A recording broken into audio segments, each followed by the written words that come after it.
11억에 주고 산 아파트 주택을 23억에 팔았는데 그러면 12억 양도 차익이 나지 않습니까? 그런데 양도세가 무려 8억이 나왔다고 합니다.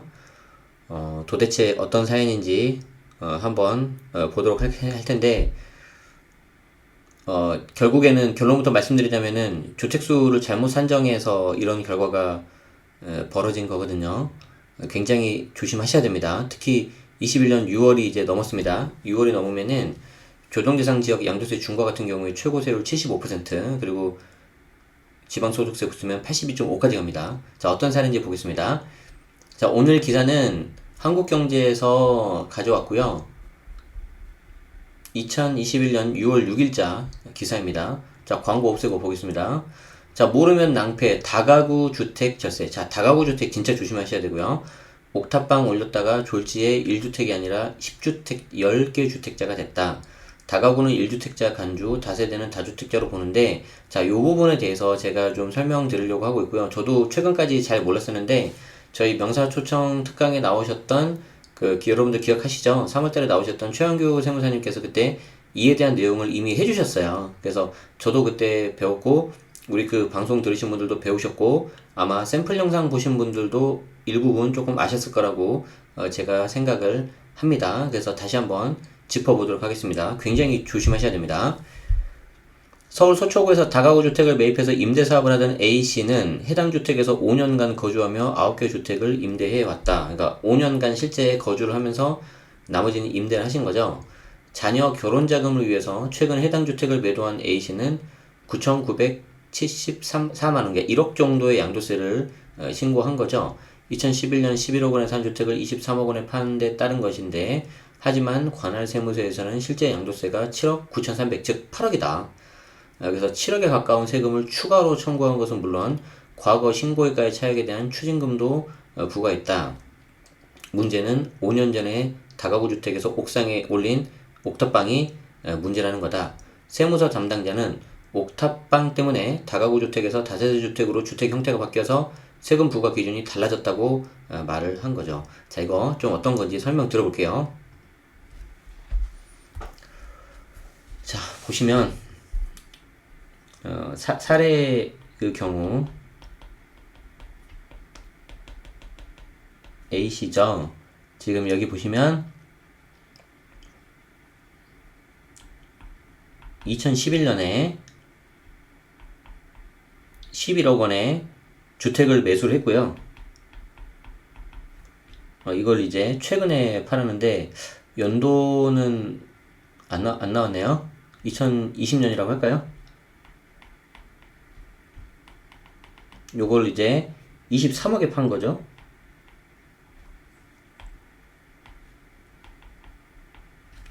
그리고 이제 여기에 대해서 1주택자 비과세라고 봐서 세금을 약 1억 정도를 이제 신고를 한 거예요. 그런데 과세당국에서는 무슨 소리냐? 이거 8억이다. 그래서 추가로 7억을 더 내고 여기에 플러스로 과소신고 했잖아요. 원래 8억인데 1억이니까. 그래서 여기서 이제 가산세까지 내라고 한 거예요. 이제 황당한 거죠. 이 납세자는 1주택이라고 봤고 과세당국은 다주택으로 본 건데 그 핵심이 뭐냐면은 이 옥탑방 때문에 그런 겁니다. 옥탑방 때문에 다가구가 다세대로 간 거예요. 자, 어떤 사례인지 왜 그런 건지 한번 볼 텐데, 왜 낭패를 봤나 따져봤더니 여기 보시면 다가구 주택과 다세대 주택이 있습니다. 다가구는 단독주택이고 다세대 공동이고 여기까지는 아실 거예요. 근데 중요한 게 뭐냐면 다가구는 주택으로 사용하는 층이어야 되고 다세대는 4개층 이상이면 다세대입니다. 그리고 이제 크기가 주택 바닥 면적 합계가 전용 660제곱미터, 그리고 여기도 바닥 면적 합계 660제곱미터 이하, 그리고 호수가 다가구가 19개 이하여야 돼요. 다세대는 상관이 없고요. 자, 그래서 이렇게 다가구로 인정받으면은 전체 호수를 1주택으로 간주를 하고 다세대는 각 호실을 개별 주택으로 간주하기 때문에 여기서 예를 들어서 19개가 있다 그러면 19개의 주택수가 들어가는 거죠. 그러니까 뭐 다주택 중에서도 굉장히 많은 주택수가 포함이 되어버리는 겁니다. 자, 그러면은 다가구 주택과 다세대 주택의 양도세의 차이는 어떻게 된 거냐? 봤더니 이 경우에 다가구 주택 같은 경우에는 10년 보유 및 거주한 주택5실 10개 연립주택을 11억 원에 매입해서 23억에 매각했다. 즉 양도 차익이 12억이네요. 그래서 이제 이거를 다가구로 해서 1주택으로 비과세 받으면은 약 1억 정도가 나오는데, 그렇지 않고 전체 주택수가 포함이 돼서 다세대로 하면은 한 8억 정도가 나온다는 거죠. 그리고 이제 이 경우에 1층 상가인 다가구 주택의 매각 시점에 따른 양도세 차이. 이제 상가 같은 경우에는 연내 매각하면 6,600, 내년 이후 매각하면은 1억 한 1,000 가까이 나온다는 겁니다. 상가 같은 경우에도 이제 내년부터는 9억 넘는 고가 겸용주택 같은 경우에는 상가는 상가, 주택은 주택. 그러니까 주택 면적이 더 넓으면 상가 전체가 비과세가 됐었는데 이제 그런 거 없어진다는 거죠. 한번 봅시다. 취등록세부터 양도세, 보유세까지 다주택자에 대한 각종 세금이 중과가 되면서 세법상 인정되는 주택수를 줄이는 게 중요해지고 있다. 다가구 주택과 다세대 주택의 차이를 제대로 인지하지 못하면 A씨처럼 낭패를 볼 수 있는데, 다가구 주택이면 1주택자로 인정받아서 각종 세제상 혜택까지 볼 수 있지만, 다세대 주택으로 분류되면 개별 호실마다 각각의 주택으로 분류돼서 다주택 소유에 따른 중과를 받기 때문이다. 다가구 주택과 다세대 주택 모두 연립주택 형태로 구조나 외형상으로는 큰 차이가 별로 없죠. 등본을 떼봐야 되죠. 자, 그럼 이제 좀 더 구체적으로 들어가서 두 개의 주택 유형을 구분짓는 가장 큰 기준은 뭐냐? 주택으로 쓰는 층의 수가 4개 이상인지 여부, 이게 이제 중요한데, 3개 층까지만 주택으로 쓰고 있다면 다가구 주택으로 인정받을 수 있지만 4개 층부터는 다세대 주택이 된다. 그러니까 이게 3층 이하야 된다는 거죠. 우리 아까 위에서 본 것처럼. 근데 이분은 지금 어떻게 한 거예요? 옥탑을 올려버린 거죠. 그럼 층수가 하나가 더 늘어나 버린 거예요. 그러면은 일단 옥탑 그 부분이 이제 불법 여부를 떠나서, 아마 불법일 가능성도 굉장히 높고요. 그런 걸 떠나서 층수가 하나 더 늘어나 버리잖아요. 그럼 이거 다세대로 들어간다는 거죠. 자, 문제는 주택 층수를 계산할 때 옥탑방이나 상가 안쪽에 거주시설도 포함된다는 겁니다. 그쵸? 옥탑방 당연히 층수 들어가고, 밑에 1층이 상가인데 그 상가의 안쪽에 거주시설이 있다. 그 경우에도 포함될 수가 있다는 거죠. 자, A씨의 경우에는 옥탑방을 올리지 않았다면 3계층만 주택으로 쓰고 있는 것이 인정돼서 다가구 주택으로 인정이 되고, 다가구로 되면은 통으로 넘겼을 때 한 개 주택으로 분류돼서 9억 이하 비과세 그리고 장특공 각종 세제 혜택을 볼 수 있었다. 하지만 옥탑방 때문에 해당 주택이 다세대 주택으로 간주되기 때문에 다세대 주택이면 각 호실을 전부 다 그냥 따로따로 다 봐버리는 거죠. 그래서 크게 이렇게 된 거다. 실제 4개 층에 임대인이 입주해 있다 하더라도 가장 아래층이 지층, 절반쯤이 지면보다 낮은 층, 이 경우면은 다가구 주택이다. 주차장을 조성하기 위해 1층을 완전히 비웠거나 상가만 입주했다면 역시 주택 층수에 포함이 안 된다. 같은 옥탑방이라도 해당 층 면적의 8분의 1 이하만 점유하게 되면 주택층에서 제외된다. 자, 이런 내용을 우리 그때 명사초청 특강에서 했었는데 혹시 이거 기억나세요? 이거 지금 저 지난번에 이제 최영규 세무사님 나오셔가지고 이거 샘플 영상으로 이렇게 했었는데 기억이 나실면 좋겠습니다. 그래서 그때 이제 다가구하고 다세대 이런 부분을 했었고요. 그때 제가 하나 배운 게 뭐였냐면은, 그때 이제 최영규 세무사님이 잘 설명해 주셨는데, 일단 다가구 주택 같은 경우도 원칙은 각 개별 호를 하나의 주택으로 본다는 거죠. 원칙이 그렇다는 거예요. 다만 예외적으로 그거를 통으로 넘길 때 하나의 매매 단위로 양도하는 경우에 그게 이제 다가구 주택에 해당이 요건이 되면은 주택수가 하나로 돼서 이제 비과세도 되고 각종 세제 혜택 받을 수가 있다는 겁니다. 그러니까 이 다가구 주택 같은 경우에는 원래는 주택수 다주택으로 인정받는 게 그게 원칙인데, 우리가 통상은 이거 하나로 넘기잖아요. 그리고 이제 3계층 이하, 660제곱미터 이하, 요거 다 요건 갖춰서 넘기기 때문에 1주택자로 봐서 그 혜택을 받는 것이지, 무조건 다가구니까 팔면은 뭐 1주택으로 봐서 비과세 되고 그런 게 아닐 수도 있다는 겁니다. 그래서 그때 굉장히 좀 조심해야 된다고 말씀드렸었고, 비슷한 사례, 조심해야 되는 사례들 같이 설명해 주셨었죠. 절친 분들은 기존 영상 올라와 있으니까 다시 보시면 되고, 아니신 분들은 샘플 영상이라도 좀 찾아서 보시면 됩니다. 뭐 추가로 더 보고 싶으시면 가입하시면 되고요. 자, 그래서 이 부분이 굉장히 좀 중요하기 때문에 옥탑방, 그리고 밑에 이제 주차장으로 쓸 때 이런 것들도 잘 이렇게 잘 활용하시면 오히려 좋은 경우가 있을 수 있고, 이걸 잘못 활용해 버리면은 오히려 다가구에서 다세대로 인정받아서 굉장히 좀 세금 폭탄을 맞을 수도 있다는 거죠.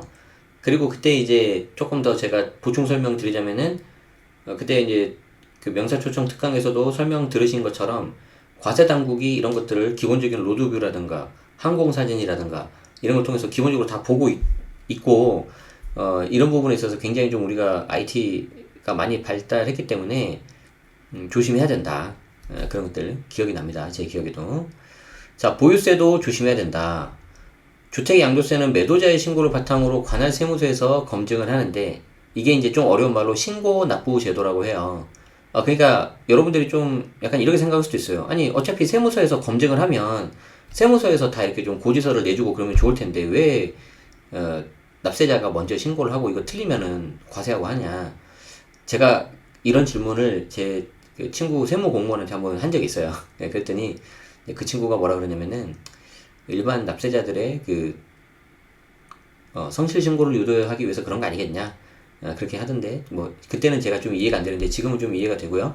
성실 신고뿐만 아니라 또 이제 세금을 내가 어떻게 신고를 하느냐에 따라서 합법적인 방법 내에서 이제 이렇게 절세할 수 있는 방법이 있고 없고 차이가 나잖아요. 그래서 그런 재량권을 좀 준 게 아닌가 생각이 듭니다. 어쨌든 이 매도자의 신고를 바탕으로 관할 세무서에서 검증을 하는데, 해당 연립주택이 다가구인지 다세대인지 주택매도위에 판정되는 많기 때문에 매각 때까지는 크게 고민할 필요가 없었다. 하지만 공시가격 인상과 함께 재산세와 종부세 등 보유세도 강화되면서 관련된 주의도 기울일 필요가 있는데, 예를 들어서 만 70세의 노인이 공시가격 23억 5천 연립주택 5년 이상 보유하면 다가구 주택으로 인정받으면 보유세가 1,061만원인데, 만약에 이게 다세대 주택으로 분류되면 보유세가 4,600만원이 이르게 된다. 이거는 왜 그러냐면, 주택수가 늘어나면, 즉 조정지역에서 2주택 또는 조정, 비조정 상관없이 3주택 이상이 돼버리면은 종부세 중과세율이 적용돼서 그래요. 최고세율 6%. 그것 때문에 이제 굉장히 많이 늘어나는 거죠. 자, 그리고 내년부터 상가가 포함된 다가구 주택의 양도세 계산 방식이 바뀐다는 점도 유의해야 되는데, 지금까지는 다가구 주택에서 주택이 차지하는 면적이 크면 전체를 주택으로 분류해서 양도세를 산정을 했죠. 하지만 내년부터는 상가에 대한 부분과 주택에 대한 부분을 나눠서 양도세를 부과받게 되는 거죠. 그래서 상가는 상가, 주택은 주택, 모두 그런 건 아니고, 실거래가가 9억이 넘는 고가 상가주택인 경우에 그렇습니다. 그래서 이제 10년 전 13억 원에 매입한 다가구 주택을 22억, 상가분 6억, 주택분 16억에 매각할 경우에는 연내에 팔면 양도세가 6,600인데 내년에 팔면 1억 776만 원으로 세금 부담이 1.6배 늘어난다. 그게 이제 요거 세 번째 이거였죠. 이거는 이제 이 케이스에서 이제 그렇다는 겁니다. 그러니까 주택 면적이 더 커서 비과세가 될 수 있는 부분이 그냥 사라져 버린 거죠. 조금 설명을 드릴까요?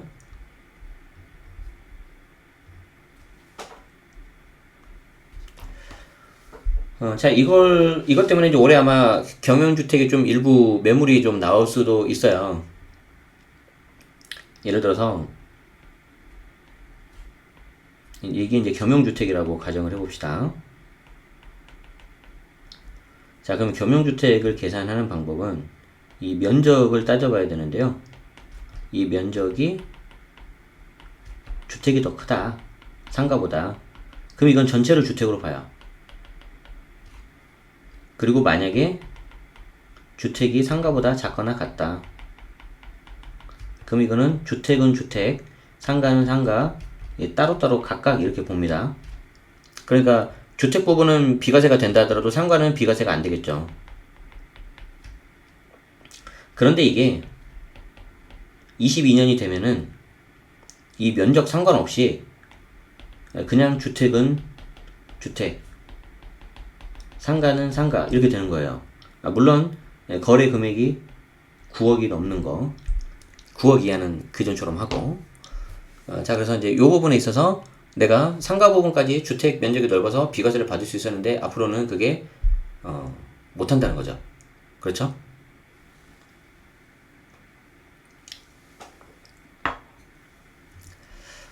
자, 그 내용이 이제 여기 나와 있습니다. 자, 그래서 이정섭 세무회계사무소 대표는 양도가 9억을 초과하는 다가구 주택 적용되는 기준인 만큼 그 이하라면 지원같이 비과세 혜택을 받을 수 있지만 장기적으로 보면은 계속 이게 물가 상승률만큼 이게 상승을 하잖아요. 그리고 최근에 이제 더 막 올라가고 있고 그렇기 때문에 좀 여기에 대해서 그냥 이참에 정리를 좀 해야겠다라고 하시는 그런 분들도 계시는 것 같아요. 이번에 좀 정리를 좀 하고 반대로 나는 그래도 이제 은퇴하고 그래도 월세 받아야 된다 세금 내더라도 그래서 그러신 분들은 또 이런 물건을 좀 찾으시는 분들도 있으신 것 같아요. 그래서 그 부분에 있어서 이제 매도 물건이 더 많이 나올 거냐 아니면 매수자가 많을 거냐에 따라서 이제 가격은 올라갈 거냐 내려갈 거냐 좀 그런 식으로 조정이 되겠죠. 물론 이제 다만 뭐 최근에 좀 코로나 이슈 같은 거 그런 거 보면은 상권이라는 거 이런 게 참 쉽진 않죠. 그리고 저는 이제 상가 쪽은 잘 몰라요. 물론 주택도 다는 모르는데 그래도 이제 상가보다는 주택을 조금 더 아주 요만큼 또 아는데 상가 쪽은 이제 그런 상권 분석이라든가 최근에 있었던 최근에 있는 이 코로나 이슈 그리고 굉장히 많이 변했죠. 이 코로나가 정말 우리 삶을 굉장히 많이 바꿔놨고요. 최근 뉴스를 보니까 미국인가 그런 쪽에서는 재택근무를 지금처럼 해주지 않으면 나 그냥 이직하겠다, 퇴사하겠다. 그런 직장인들이 많아지고 있다 그래요. 완전히 예전하고 좀 바뀐 거죠. 그래서 지금 이런 부분이 우리 삶에 많이 영향을 미치는데 그런 부분에 있어서 상가는 좀 여전히 좀 어려운 것 같긴 합니다. 어쨌든 갖고 계신 분들이라던가 앞으로 이런 쪽에 투자 같은 거 보유하실 분들은 좀 이게 보시면 좋겠고요. 오늘의 교훈은 사실 그거보다는 여기 기사에도 나왔지만 주택수 카운트하는 게 정말 중요하다. 주택수 카운트하는 게 정말 중요하고 특히 이 다가구 다세대 같은 경우에는 보통 덩치가 크거든요. 오래 장기 보유하신 분들은 그렇기 때문에 이거는 진짜 매도하기 전에 반드시 이거 상담 받으셔야 됩니다. 설령 상담을 받더라도 세무 전문가라 하더라도 사람이 실수할 수 있잖아요. 원숭이도 나무에 떨어질 때가 있다고. 그럴 수 있기 때문에 저라면 최소 2명 이상 상담을 받을 거고요. 뭐 상담료 2명 다 합쳐서 한 돈 100 정도 나오겠죠. 100만원 정도는 당연히 기꺼이 지불을 해서 상담을 받고 그 중에 좀 나랑 좀 맞거나 어떤 객관적인 근거, 뭐 조문이라던가 유권 해석, 뭐 이런 것들을 좀 잘 이렇게 서포트를 해주는 분이 계시다. 그럼 저는 그분한테 신고 대행을 맡길 거예요. 신고 대행 맡기면은 요건 이제 덩치가 크니까 몇백만원 정도 할 겁니다. 한 1000만원 넘어갈 수도 있을 것 같고요. 하지만 지금 이분이 세금 얼마 냈죠? 더 냈죠? 추가로? 한 7억 정도 더 냈잖아요, 지금. 7억 더 내고 가산세까지. 훨씬 싸죠. 내가 상담료하고 신고대행 하는 게. 그래서 이런 거는 좀 전문가 의견을 받고 돌다리도 두들겨 보라는 식으로 좀 하시면 좋겠습니다. 자, 그래서 다시 한번 말씀드리자면은 원래 다가구도 전체 호수별로 다주택으로 해서 하는 게 그게 원칙이다. 그런데 이거를 통으로 매각하는 경우에 그리고 이 다가구 일정 요건을 갖췄을 경우에 주택수 하나로 봐서 비과세를 해준다. 그리고 다가구 주택의 다세대 주택 차이는 이런 것들이 있기 때문에 특히 다가구 주택 같은 경우는 층수가 3계층 이하야 됩니다. 여기에서 이제 사고 나는 게 아까 나왔던 옥탑 같은 경우 조심하셔야 되겠습니다. 아시겠죠? 네. 오늘 이렇게 하죠. 아이고. 제가 오늘은 좀 빨리 진행을 좀 했습니다.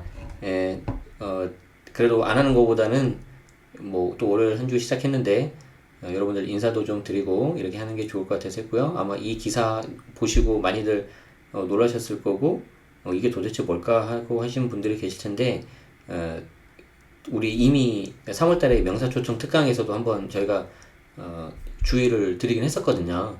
이런 부분 조심해야 된다. 그래서 앞으로도 제 채널에서는 이런 명사분들 잘 모셔가지고 하고 지금처럼 저희가 기사 분석하는 거 계속 똑같이 하고요. 멤버십 특강도 이렇게 하도록 하겠습니다. 한 가지 공지사항은 이번 달 명사초청 특강은 좀 뒤쪽으로 가야 될 것 같아요.